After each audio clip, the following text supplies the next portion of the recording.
Salut, mon nom est Mathieu, vous écoutez le podcast La Convo avec mon invité, Daniel Groslo-Landry.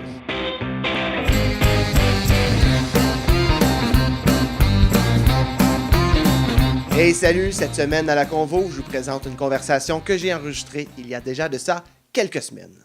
Comme vous avez pu le constater depuis le début du podcast, j'ai la chance de discuter avec une grande diversité de gens. L'important pour moi, c'est d'explorer un côté plus humain et tenter de créer un moment intime avec mes invités. J'espère que les histoires que vous avez entendues jusqu'à aujourd'hui sont aussi pertinentes que je le pense. Salutations toutes spéciales à Ictinus pour vos projets de branding, design graphique, développement web, développement d'applications, intégration et visualisation des données. Ictinus, c'est votre solution. ictin.us. Le podcast est disponible sur Apple Podcasts, Spotify, Google Play, Podbean, YouTube et Facebook. Le plus simple, c'est de se rendre sur le site web laconvo.buzzfortin.com. Vous allez y retrouver tous les liens pour vous abonner et écouter les épisodes. Daniel, c'est un artiste à plusieurs facettes. Vous allez voir qu'il a appris très jeune à utiliser les mots pour s'exprimer et se faire entendre. Après une enfance difficile, il est maintenant un auteur récompensé. Il vient tout juste de lancer son 3e recueil de poésie et son tout premier EP. Voici La Convo avec Daniel Groslo-Landry.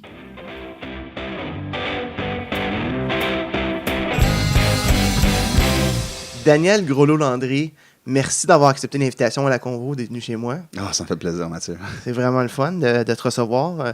Il n'y a pas longtemps, j'ai assisté à ton lancement d'album et aussi au lancement de ton dernier recueil de poésie, Fragmentiel. Oui. Oui, c'était un bel événement.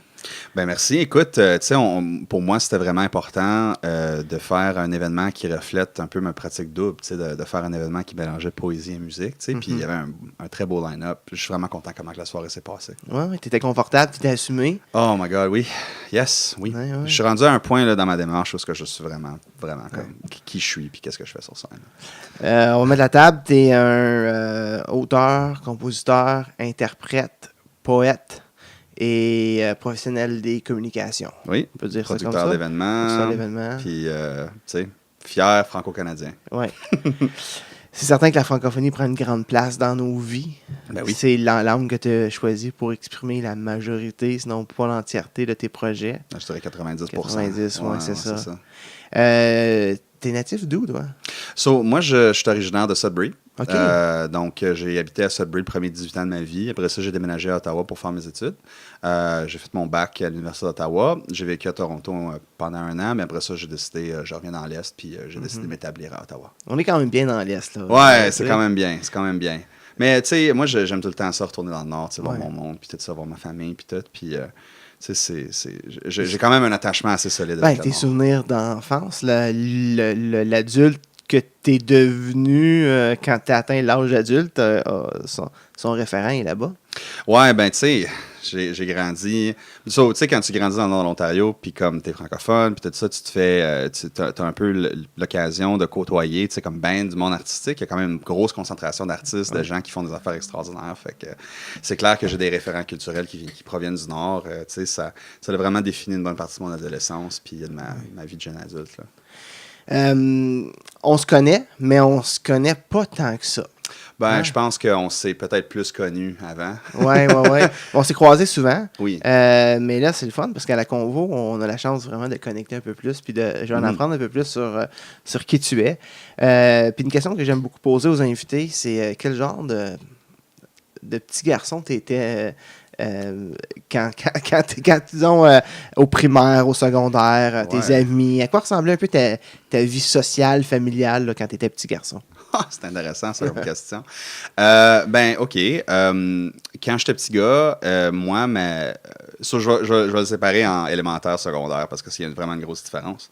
Quand j'étais à l'élémentaire, j'étais un petit gars avec des lunettes. Qui aimait beaucoup lire, qui était un petit peu grassouillet, qui était pas mal insécure, qui restait vraiment dans sa petite bulle, qui aimait beaucoup lire, qui était vraiment comme plus renfermé sur lui-même, gêné, tu sais. J'avais de la misère à me faire des amis, tu sais, mais j'avais quand même des bons amis en grandissant. Des amis vraiment proches, puis des amitiés vraiment intenses. Quand je suis... Puis, j'étais vraiment, partant pour devenir scientifique ou auteur ou quelque chose avec le cerveau. On m'appelait tout le temps le petit dictionnaire parce que je connaissais tout le temps toutes sortes de mots différents parce que je lisais beaucoup. OK, le bon mot, c'est ça. Tu corrigeais beaucoup les gens? Ouais, ben, je connaissais les définitions des mots. Je savais qu'est-ce que ça voulait dire. Je l'avais toute la main en classe de français ou d'anglais, comme je... quand j'étais... c'était une grosse partie, en fait, de mon enfance. C'était tout le monde me disait « Ah, t'es tellement smart, t'es tellement intelligent, tu dois continuer là-dedans, etc. Fait que pour moi, une grande partie de ma valorisation, ça passait par ça. Au secondaire, ça a été vraiment autre chose. Moi, j'ai eu comme un éveil par rapport à mon homosexualité vraiment jeune.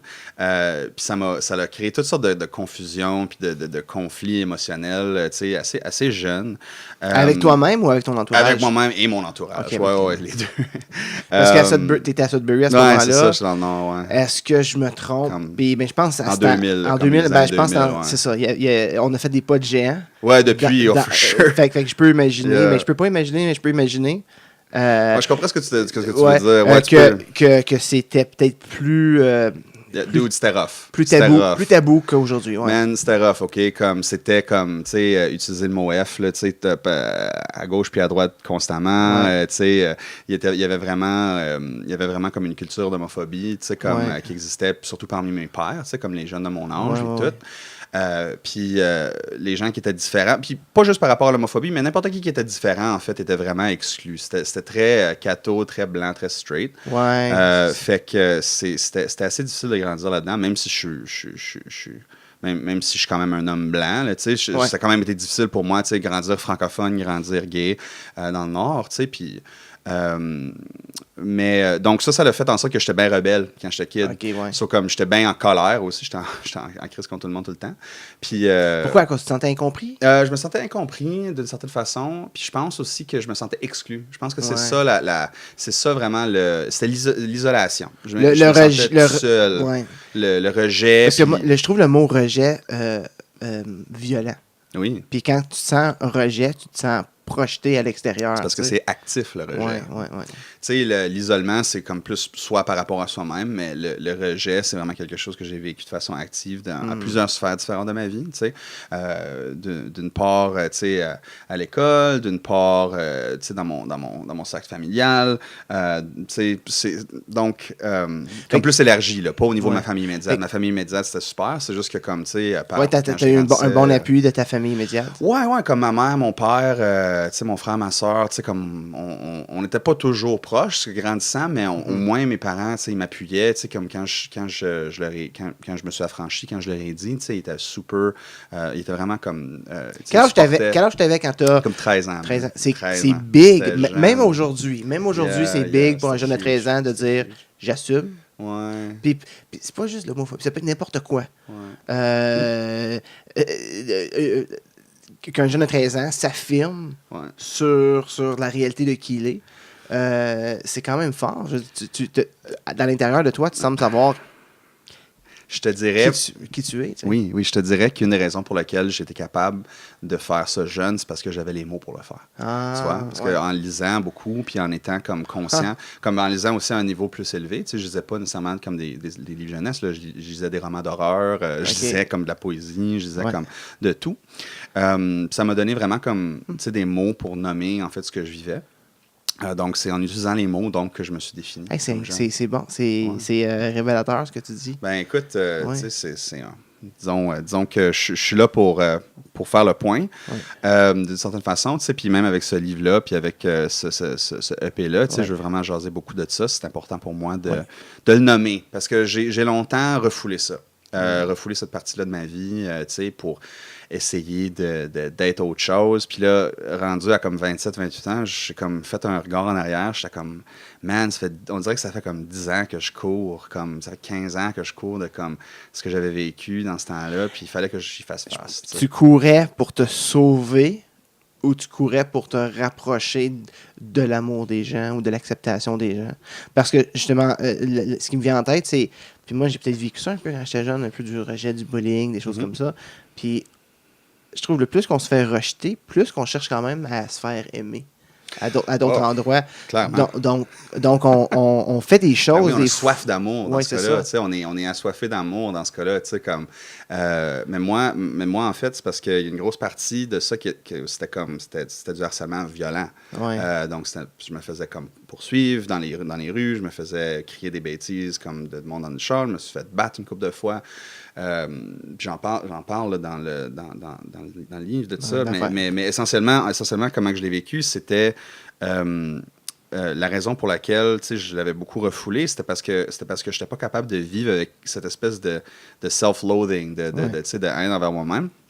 Puis, je n'étais pas capable de l'extérioriser, fait que je me suis comme inventé une espèce de personnage, une espèce d'autre Daniel, pour comme naviguer le monde, comme un gars qui était tout le temps content, un gars qui était tout le temps souriant, puis ben affable, puis ben... jusqu'au début de la vingtaine, jusqu'à tout récemment, jusqu'à comme l'âge de comme 25 ans. Ouais. Sérieux. Ouais. À un moment donné, non, sérieux, c'est for real. Comme à un moment donné, j'ai vraiment fait l'inventaire là, de qui j'étais, qui je suis.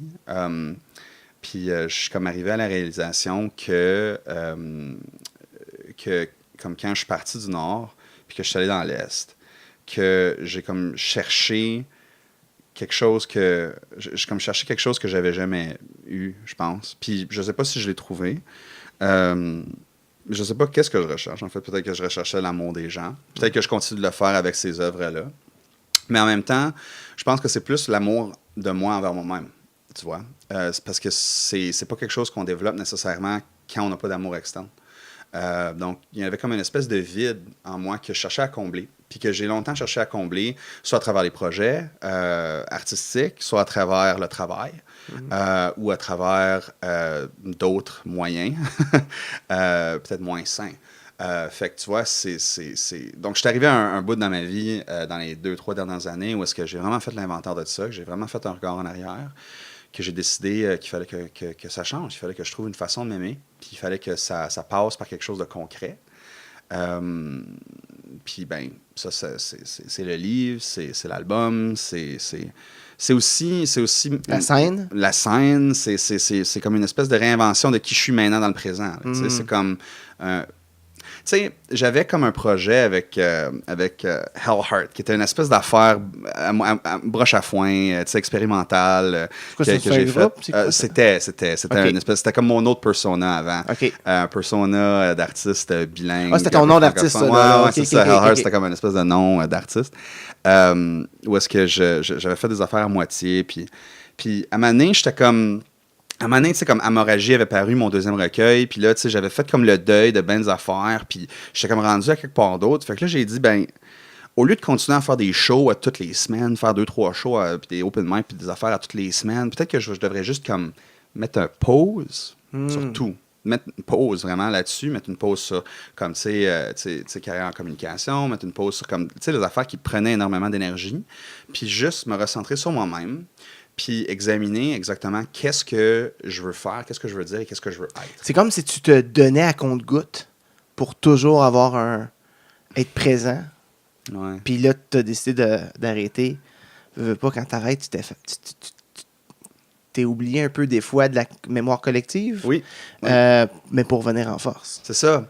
Oui, en fait, je pense que ça faisait partie donc de l'initiative avec Fragment de Sel et Chant Lunaire. C'était de me recueillir, puis de dire, OK, ben là, je suis rendu à un stade où est-ce que, tu sais, je l'ai fait mon premier livre, puis j'en ai fait des albums, des projets de musique. Fait que là, comme, mais c'est qui Daniel Groslot-Landry?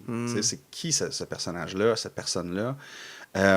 Puis j'ai décidé d'aller vraiment donc avec la musique, avec l'image, donc dans quelque chose de minimaliste, de juste une photo noir et blanc, de juste un gars avec sa guitare. Ça, on parle de l'album Chant Lunaire. Chant Lunaire. C'est ça. Combien de chansons encore là-dessus? Il y en a 5. Il y a 5 chansons. Donc ça, on appelle ça un EP, mini-album. Ouais. Par rapport au nombre de tracks, mais il y a quand même comme 26 minutes de musique. C'est ça. Parce que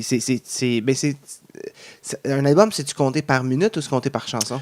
Je pense que c'est compté par minute. Par minute, fait que c'est un album d'abord. Bof, non, c'est un EP. C'est 1 minute de plus que qu'est-ce qu'on dirait. Là, OK. So, c'est un EP, for sure. Mais quand même, tu sais, je te l'ai dit, il n'y a pas si longtemps que ça, quand on s'est parlé, c'est très assumé, c'est bon.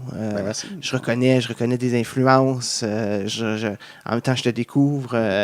Je m'attendais pas pas que j'avais une idée de fête, Ouais. mais je pensais pas que ça pouvait ressembler à ça. C'est très bien produit. Quand tu as fait ton lancement, c'était un bon spectacle. C'était bien fait. Merci Donc, bravo là-dessus.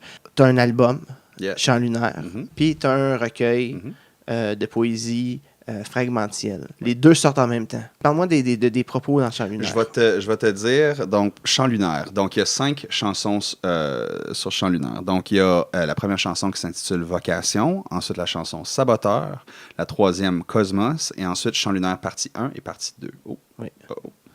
Tiens, comme ça, OK. Oups. So, Vocation, la première tune, ça parle donc de l'obsession avec l'art, la création artistique. Puis comment que, finalement, c'est la vocation du poète ou de l'artiste, c'est de créer l'illusion, de créer la beauté dans le monde qui nous lie ensemble d'une certaine façon, tu sais.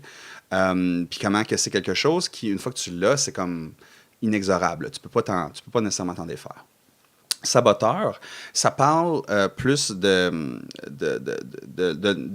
relations. En fait, ça parle de moi. Là. C'est comme, ça parle du fait que je me suis souvent auto-saboté dans mes relations amoureuses. Ou est-ce que je voulais être là avec quelqu'un à 100%, puis en même temps, je n'étais pas sûr s'il fallait que je parte, ou si la personne n'était pas assez, ou si moi, je n'étais pas assez bon pour la personne, ou l'inverse. Puis, ou est-ce que je me mettais tout le temps des bâtons dans les roues. Puis ça, c'est un pattern qui est revenu souvent. Puis j'imagine que peut-être ça parle à d'autres personnes. Ensuite, Cosmos, ben, c'est une tune qui parle vraiment de... Ben, en fait, Cosmos, c'est un texte extrait de Rêver au réel, qui est mon premier recueil de poésie. Mais l'idée derrière Cosmos, en fait, ça vient d'un vers de Gaston Miron, qui est un poète québécois, qui a... puis l'image, c'est toute simple, c'est la constellation de nos signes. Donc, cette constellation-là de nos symboles, de nos signes, de nos mots, de nos images, finalement, qui illumine un peu le ciel au-dessus de nous, tu sais, comme quand on regarde dans nos rêves et quand on regarde dans ce qui nous donne envie de vivre, tu sais, c'est une espèce de cosmos de mots et d'images, et de sensations et de souvenirs. Donc, ça parle de la connexion de l'artiste avec ce cosmos-là, puis comment il est une espèce de vaisseau pour ça. C'est pour ça que c'est au milieu du recueil, parce que c'est vraiment un des propos centraux. Chant lunaire, ça, c'est un peu la même chose, mais c'est un peu différent, parce que Chant lunaire, ça parle, en fait, plus d'évasion. Donc, ça parle vraiment de l'évasion dans l'art. Donc, M'attends pas, je suis sur la lune. Ça, c'est le refrain de Chant lunaire partie 1, qui est le single. Puis, essentiellement, ça parle donc du fait d'être trop pogné dans ses affaires, d'être trop pogné dans sa tête, d'être trop pogné dans ses images et tout ça. Puis de dire, finalement, je peux pas faire une connexion avec toi parce que je suis pogné dans ma tête. L'inverse, ensuite, avec Chant lunaire partie 2, ça démontre un peu ça montre un peu la relation entre la muse puis l'artiste. Puis un peu cette relation qui est un peu abusive, un petit peu fuckée des fois, là, qui n'est pas tout le temps évidente. Là, puis ben, ça finit sur un outro instrumental qui est un peu comme la libération de l'artiste une fois qu'il a nommé ça, cette obsession-là, cette vocation-là, cette espèce de bourdonnement d'images et tout ça. Donc, Chant lunaire, c'est juste comme c'est différentes slices de ce que c'est d'être obsédé par l'art, de ce que c'est d'être obsédé par les différentes formes d'évasion, tu sais, par l'art. Puis, qu'est-ce que ça représente pour moi comme artiste de vivre ça. Mais fragmentiel, j'ai senti... il y a des détresses là-dedans. Oui, man. Il y a des hauts secours. Il y a des fois, c'est toi qui cherches une main. Puis des fois, c'est toi qui tends la main. Je me trompe pas? Non. Parce que je t'avoue, la poésie, des fois, c'est faut que tu le relises 2 fois. Pour c'est beau, c'est poétique, c'est musical. Puis après ça, j'ai certains passages, je lisais une 2e fois pour me dire, OK, c'est quoi l'histoire? Parce que c'est pas juste des mots par n'importe comment. Là. Non. Tu t'en vas quelque part. Donc, il y a un personnage dans... J'oublie où, là, j'avais fait un petit bookmark là, que je retrouve pas, mais il y a un personnage en fragmentiel. Donc, je vais essayer de peindre l'image, puis tu me diras si je comprends bien. Un ami qui était cher pour toi. Oui. Vous vous êtes séparés pendant un bout. Yep. Puis lui, il a pris un tournant du chemin qui c'était pas celui que toi, tu as choisi. Ouais. Un peu comme la tune de Dédé d'un coloc. Là. Il y avait de la coke dans les veines, puis tout ça. Peut-être pas de la coke dans les veines, mais tu retrouves un vieil ami. J'essaie de me rappeler les paroles des colocs. Mais tu retrouves un ami, puis il n'est pas dans son état. Il y avait de la coke le Valero dans le sang. Il y avait tout son corps qui penchait par en avant. Oui, mais sûr, c'est qu'il fait pitié, puis tu sais pas comment tu peux l'aider. Non. Puis tu te rappelles juste de ce qui était avant. Les chemins sont séparés, puis toi, tu le retrouves dans un état comme ça. Et puis, c'est ça que j'ai senti là-dedans. C'est qui? Peux-tu m'en parler un peu de cette situation-là? Yeah. So, c'est mon meilleur ami d'enfance. Son nom, c'était Eric. Il est décédé l'année dernière, malheureusement. Désolé. Il est décédé d'une crise cardiaque. Okay. Je pense quelque chose de même. Il y avait une malformation au cœur qui n'avait pas été détectée par les docteurs. Eric, c'était une des personnes les plus gentilles, outgoing que j'ai rencontrées de ma vie. C'est une personne qui acceptait tous les gens comme qui étaient. Dans ta période jeune où tu te sentais rejeté, lui était là pour toi. Oui, c'est ça. On était inséparables quand on était enfant. En fait, tu sais, c'était vraiment... On était quasiment tout le temps ensemble. De l'âge de comme 7 ans à 11 ans. Puis, tu sais, on a comme, tu sais, notre première expérimentation comme de drogue, puis d'alcool, puis tout ça, on les a fait ensemble, tu sais.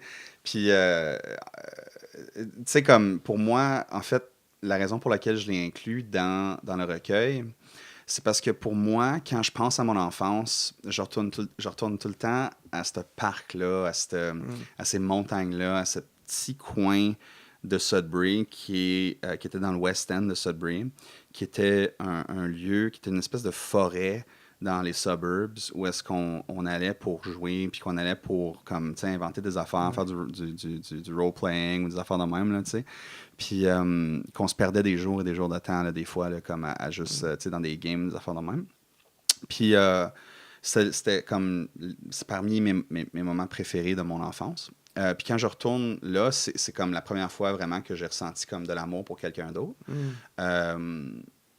Comme, qui n'était pas comme ma famille. Là, so pour moi, c'est pour ça que ça reste vraiment... On parle d'un amour fraternel? Comme oui, d'un amour fraternel. Oui, c'était pas romantique pantoute, là, pour deux scènes. Je veux pas que les personnes... je veux pas que personne fasse une lecture comme ça. C'était vraiment un amour amical. En fait, c'est vraiment ça que j'ai senti, un amour fraternel. Oui, c'est ça. Dans le, So, anyways, ce qui s'est arrivé, c'est que quand on a eu comme 14-15 ans, là, moi, j'ai commencé à faire bien plus de théâtre, puis de musique, puis des affaires comme au secondaire, puis je faisais des sports, puis tout ça. Puis j'étais bien impliqué dans les activités extracurriculaires, tandis que lui était bien plus impliqué avec du monde qui faisait de l'expérimentation, des hippies qui prenaient des mushrooms, puis des affaires de même. Puis on s'est perdu de vue parce que nos styles de vie étaient devenus vraiment un peu plus différents. Puis il y a eu des affaires comme on s'est chicané une couple de fois. Mais tu sais, en fait, Eric, il m'a sauvé la vie. Moi, quand j'ai eu 14 ans, 13-14 ans, je m'en souviens plus exactement, mais j'ai fait une tentative de suicide parce que j'étais amoureux de quelqu'un, puis c'était pas réciproque, puis même quand j'ai dévoilé ça, il m'a carrément comme détruit verbalement, puis ça a été comme extrêmement traumatisant. Quand je suis retourné chez nous, j'ai pas dit un mot à personne, j'en parle dans le livre, j'ai pris 2 bouteilles de Tylenol, puis j'ai volé une coupe de bière de mes parents, puis je suis allé dans ma chambre. Babel, non, c'est pas ce passage. Non, ça c'est dans la première partie, okay. Ça c'est dans... je peux te le lire. Termine ton histoire, puis dis-moi le passage. L'histoire, c'est que Eric m'a sauvé la vie. Parce que j'étais au téléphone avec lui pendant que j'étais en train d'avaler les Tylenol puis les Advil. Puis j'étais en train de lui dire, je suis plus capable de le faire, je suis pas capable de le vivre. Puis il m'a dit, arrête. C'était juste ça, I don't want you to die. Il m'a juste dit, arrête. Puis j'ai arrêté. Puis j'ai pas tout avalé toutes les bouteilles, je les ai laissées de côté. Je me suis réveillé le lendemain matin, puis j'ai vomi ma vie. Ouais. À cause des pilules, à cause des Tylenol, puis de l'alcool, j'ai vomi ma vie. Puis une chance, j'ai vomi ma vie, parce que là, je suis encore là aujourd'hui. Mais qu'est-ce qu'il y avait dans sa voix, dans sa présence à ce moment-là, que tu étais détruit par l'amour? lui, c'est un ami. Je veux dire, ta famille aurait pas. Peut-être ta famille aurait pu dire des paroles puis n'aurait pas autant d'impact que lui a eu. Qu'est-ce qu'il y avait à ce moment-là dans C'est son la seule axe? personne qui me comprenait. OK. Comme, moi, je pensais pas que mes parents me comprenaient. Je pensais Hmm. pas que mon frère ou ma soeur me comprenaient. Même, j'étais juste en détresse. J'étais juste en état de crise. Tu vois, comme il n'y a pas nécessairement un côté rationnel à pourquoi je l'ai fait. Je veux dire, j'étais un kid de 13 ans. Je veux dire, comme, tu sais, il n'y a pas rien de rationnel là-dedans. Là. J'ai juste dit, fuck it, je vais juste aller me tuer. Puis c'était horrible. So, ouais, c'était vraiment... mais lui était là, tu sais, quand j'avais besoin de lui. Puis même si je suis certain que lui, ça aussi est traumatisant, tu sais, comme, Ouais. t'imagines, tu sais, avoir cet âge-là, quelqu'un fait ça sur le téléphone. Mais de toute façon, j'en ai jamais vraiment parlé de ça, puis Est-ce que vous en êtes... publiquement, là, Mais est-ce que toi et lui, vous en avez reparlé? Euh, Ou c'était... oui, on en a reparlé. Ouais. Oui, on en a reparlé une fois après, puis il m'a dit, you know, man, I don't even care, you know, that you're gay, I don't care that you're bi, I don't care whatever, like, tu sais, we're still friends, I still care about you. Puis ça c'était vraiment comme, c'était vraiment la première fois que quelqu'un C'est m'avait tellement dit des ça. paroles powerful Oui. quand t'en as besoin, Yeah, surtout. man, Ouais. for sure. So, anyways, je peux te lire l'extrait Oui. en question. Oui. Petite leçon d'histoire franco-ontarienne. Au début de la première décennie du second millénaire depuis la naissance du Christ, être un adolescent gay affirmé dans le nord de l'Ontario, ça voulait dire que tu te fermes la gueule, tu fais semblant de ne pas exister, d'être autrui, ou tu fonces dans le tas en espérant faire peur pour qu'il te saque la paix.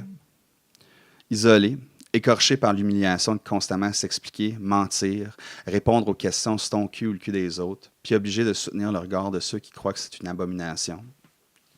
La discussion n'avait pas encore beaucoup avancé. Testostérone, j'ai choisi le dernier. Fuck you, et je dis sans pardonner. Supplice silencieux enduré sans chialer, et l'hôpital le nez cassé après une bagarre, riant avec une cigarette au filtre ensanglanté. Endurci, j'ai choisi de combattre la haine de la vie. Je n'ai pas grandi sous la tutelle d'un mineur de nickel, mais bien d'une famille nucléaire, de parents fonctionnaires, d'amour fonctionnel. Béni soit-il. On raconte des grandes histoires d'amour, de souffrance. On trouve dans la beauté du monde une fontaine de jouvence insatiable, asphyxiée, besoin de s'envoler, faute de billets d'avion, incendier le vide d'images psychédéliques. Combien d'enfants du Nord perdus dans ces labyrinthes de glace, disparus dans les remous de l'érosion spirituelle des gestes d'un quotidien homogène? Conclusion rapide. C'est la poésie, la musique, la scène qui m'ont sauvé. Au bord du gouffre, 2 bouteilles de Tylenol vide sur l'oreiller, bière vide, un moment de faiblesse, terrifié d'être à jamais détesté de tous, jette la première pierre, tire la première balle, la dernière bouteille, l'éveil, les vomissements de marde dans la toilette du sous-sol, les pleurs, non pour la douleur, mais pour l'impossibilité du soleil. Les effleurements des nerfs et le reflet de ma silhouette dans la cage de la douche, accroupi, bénissant les égouts, les reins gonflés de rire retenu. Non, je ne veux pas mourir. Mesdames, messieurs et tous ceux entre les marges, le fantôme de cette première brosse avec la mort, l'alcool, la sève, le rêve, le cauchemar pour détruire à 14 ans mon enfance, effacer ma différence, noyer la lune dans les crachats des démagogies hégémoniques à la racine du souffle, abandonner la chair à l'incinérateur, un testament écrit en mégots sur le pavé, plutôt quitter qu'essayer d'être aimé. Ouais. Là, avec la discussion qu'on a eue avant, ça donne un peu plus de substance. de Hein? substance. Puis, wow. Yeah. Tu t'ennuies d'Éric? Man, oui, bien sûr, je m'ennuie de lui, mais tu vois, à un moment donné, on s'est perdu de vue. Tu vois, comme, ce qui est arrivé, en fait, c'est que, puis j'en parle dans le livre, c'est qu'à un moment donné, lui est parti dans son affaire, puis moi, je suis parti dans mon affaire, puis on a reconnecté comme après plusieurs années. Puis, tu sais, j'ai vu que comme la drogue l'avait vraiment comme magané. Ouais. Puis, il était comme en état d'arrestation. Là, comme ça faisait comme 2 years house arrest, puis tout ça. Puis il souffrait énormément.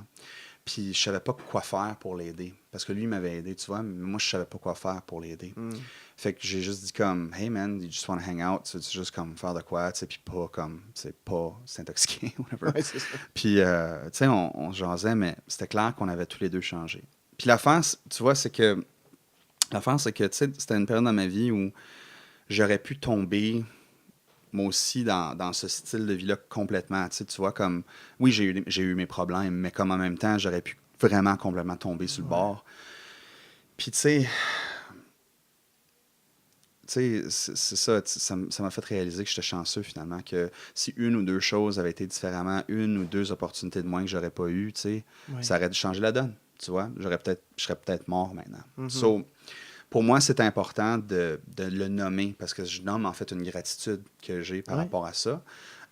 Puis aussi la difficulté de ce que c'est d'être différent dans n'importe quelle société là, qui nous marginalise puis qui nous fait sentir comme si on vaut moins juste parce qu'on n'est pas pareil aux autres, tu vois. Ouais. Qui est pareil, mais en même temps, c'est ça. il y a- Mais on s'entend il y a que des degrés. c'est ça.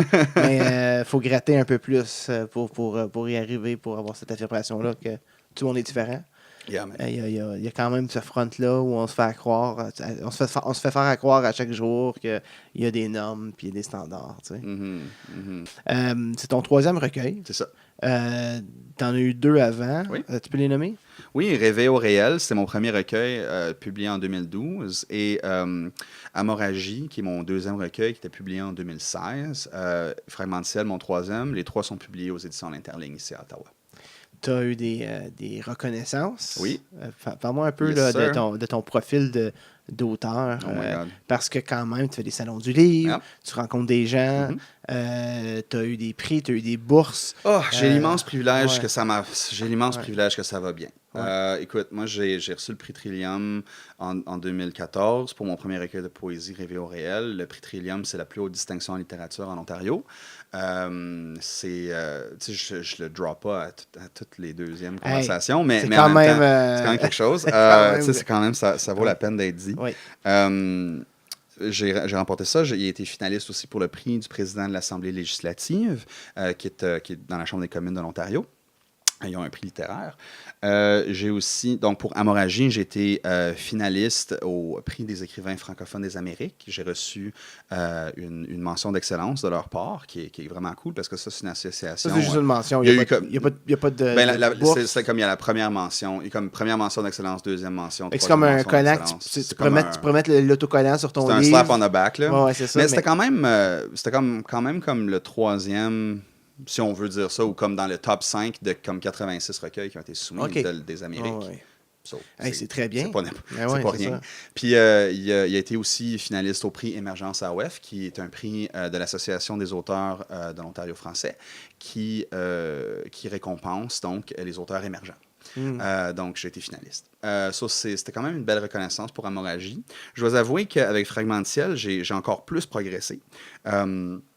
Je vais vous dire, moi, je suis capable de prendre des pauses une fois de temps en temps, de travailler de 9 à 5 puis faire de la poésie parce que j'obtiens des subventions du Conseil des arts de l'Ontario. Je remercie le Conseil des arts de l'Ontario à chaque fois que j'ai l'occasion parce qu'eux autres, ils me donnent tellement d'appui. C'est fou, là. Ça a changé ma vie là, quand j'ai pogné ces bourses-là. Ça m'a donné la chance de vraiment prendre du recul puis vraiment poursuivre ma démarche de façon concrète et professionnelle. Ce qui n'est pas donné à tous. Il faut travailler fort pour ça. C'est long, puis ça prend bien de l'effort. Mais les amis artistes qui m'écoutent en ce moment, ils le savent. Puis la compétition est féroce. Je suis content que j'ai cet appui-là. Je continue, tu sais, maintenant, là j'essaie de viser au Conseil une fois des que tu Canada, performes bien avec eux, que tu as une œuvre qui a eu de la reconnaissance, tu montes en priorité un peu quand on évalue les demandes, j'imagine, non? Non, c'est vraiment basé sur le mérite artistique ponctuel de l'œuvre, du projet. OK. Au Conseil des arts de l'Ontario, en tout cas, c'est comme ça. Je pense qu'ils prennent quand même en considération comme l'impact que ton œuvre a. Puis, tu sais, regarde un peu ton profil, mais vraiment, le jury perd, qui détermine si ton œuvre est retenue, c'est vraiment comme d'autres artistes qui évaluent la qualité artistique de ton œuvre. Donc, les prix, les bourses antécédentes et tout ça, ça n'a rien à voir. C'est vraiment la qualité artistique de l'œuvre qui remporte. Ouais. Ben, cool. Ouais. C'est le fun parce que ça... encore plus le fun. Oui, c'est ça, quand c'est tes pairs qui te reconnaissent, c'est ça. À un moment donné, c'était anonyme, même, en création littéraire, comme c'était juste l'œuvre. Il n'y avait pas de nom de l'auteur. Maintenant, c'est différent. Là, je ne sais pas trop comment ils le font maintenant. Là, mais qu'est-ce que tu préfères, écrire pour de la musique ou écrire pour un recueil? Ah, quelle question. Mon Dieu, c'est deux choses. Hein? Parce que j'imagine qu'il y a un processus... de la page blanche, tu commences peut-être de la même façon. Moi, là, j'ai mon laptop, j'ai ma guitare, j'ai mon ampli, j'ai un petit peu d'eau, puis je pars dans mon monde, puis je crée, puis des fois, ça sort comme la poésie, des fois, c'est un riff de guitare, des fois, c'est des paroles de chansons, des fois, c'est un événement. Tu sais, Ouais. en fait, c'est parce que moi, j'ai quand même la formation dans plusieurs disciplines. Tu sais, moi, j'ai une formation à la base en théâtre. C'est ça que j'ai fait. J'ai fait mon bac en théâtre. Puis une discipline multidisciplinaire, tu vois, comme en théâtre. Moi, je voulais être acteur. Finalement, ça n'a pas marché. Puis j'ai comme changé qu'est-ce que je voulais faire. J'étais plus comme, je veux plus écrire. Puis je veux faire de la musique, tu sais. Puis parce que ça comporte quand même énormément de travail, tu sais, comme être un professionnel de théâtre. Puis j'admire beaucoup les gens qui sont capables de le faire. Moi, on dirait qu'à un moment donné, ça a juste changé là, par rapport à ce que j'aimais faire. Tu découvres en processus. Ben, c'est ça, tu sais, ouais. comme, puis en plus, en théâtre, ben, t'as tellement la chance de toucher à des affaires différentes Ouais. que, tu sais, comme des fois, tu commences, tu veux être acteur, tu finis régisseur, tu vois, comme ça. Ben, veux pas, le théâtre, c'est pas perdu parce que être capable d'interpréter tes intentions, Et voilà. que ce soit en mots ou en musique ou sur scène, c'est toujours là. En là. diction, au microphone, quand on fait C'est ça. un texte comme Babel, Ouais, tu sais, c'est des ça. affaires de même. Ouais. Moi, mon influence théâtrale, ma formation en théâtre m'a été extrêmement utile, tant au niveau de la production d'événements qu'au niveau de la mise en scène de show, qu'au niveau d'avoir la confiance d'aller sur scène, tout ça. Je vais être éternellement reconnaissant à tous ceux qui m'ont mentoré, qui m'ont appuyé dans cette partie-là de mon éducation. Je te dirais que ce que je préfère faire, c'est avoir l'espace pour créer. Quand j'ai juste comme quand je travaille à temps plein puis que je veux créer en même temps, on dirait que ça prend le bord assez souvent.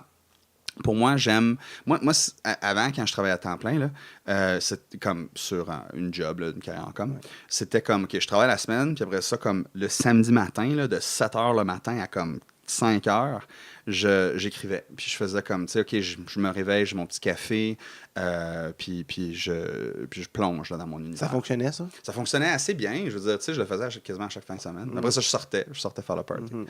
Là, j'essaie d'être un petit peu plus sage. Là. Mais en fait, ce qui se passe maintenant, c'est que j'ai le temps. Donc, j'ai cet été pour faire mon 4e recueil de poésie.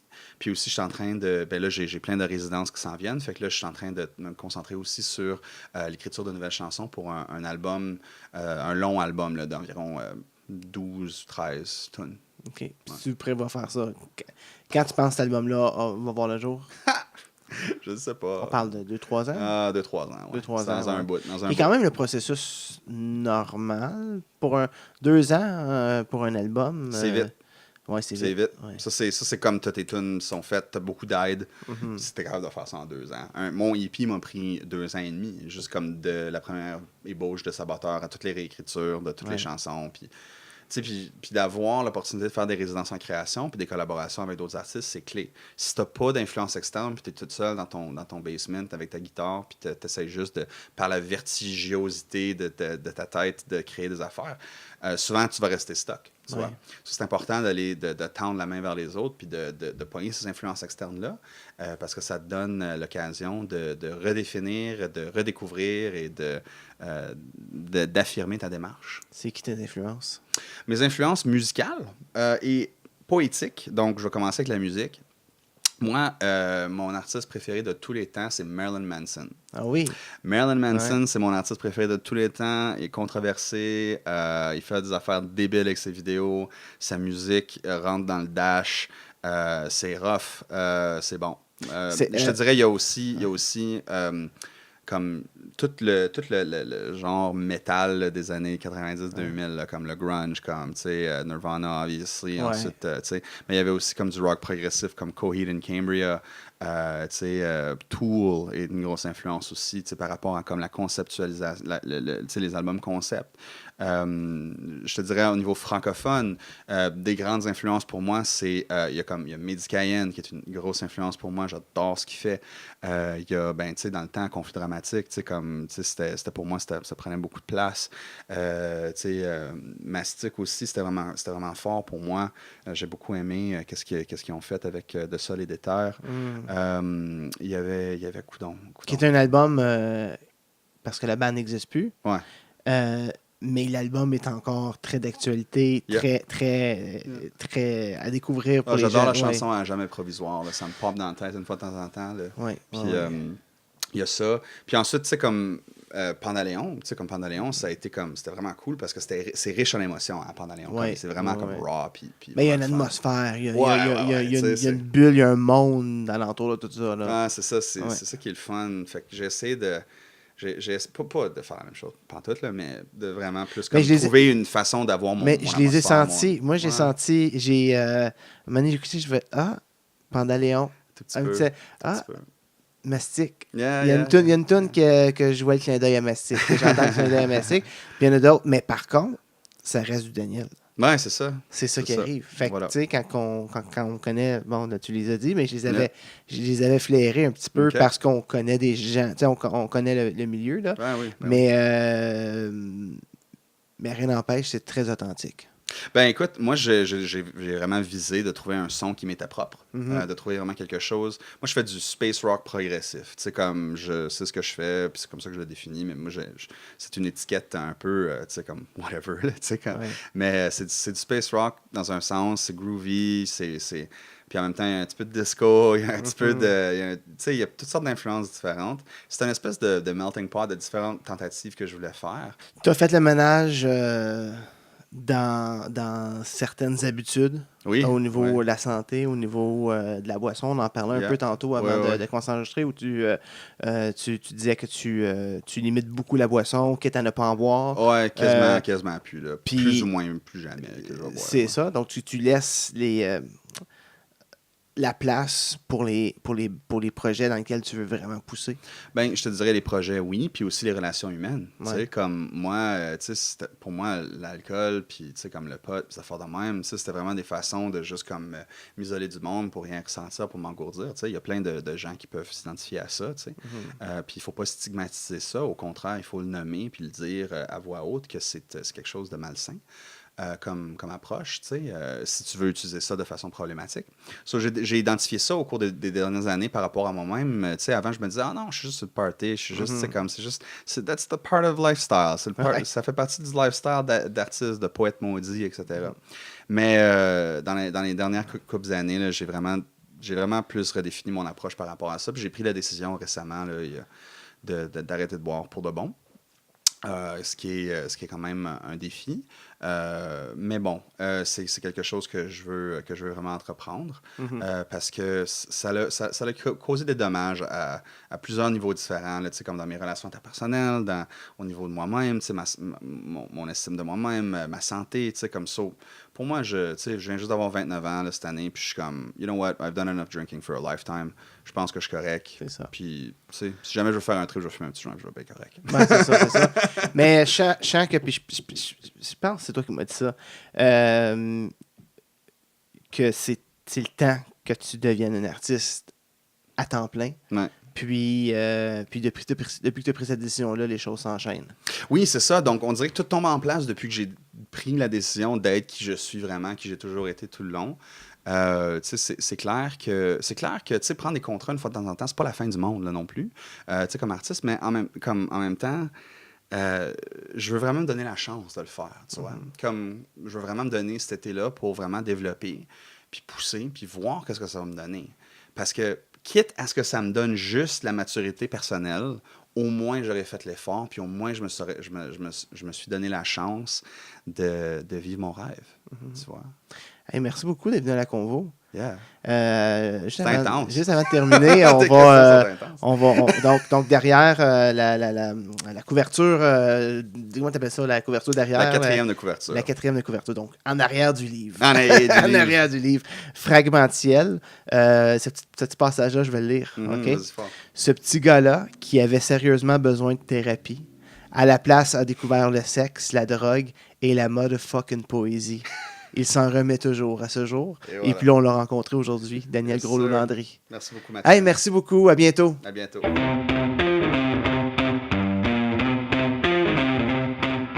Si vous connaissez des gens dans votre entourage qui ont un parcours intéressant et que vous pensez qu'ils seraient un ou une bonne invitée pour la convo, n'hésitez pas à communiquer avec moi via la page Facebook de Buzz Fortin. Merci encore d'avoir été à l'écoute et je vous dis à la semaine prochaine.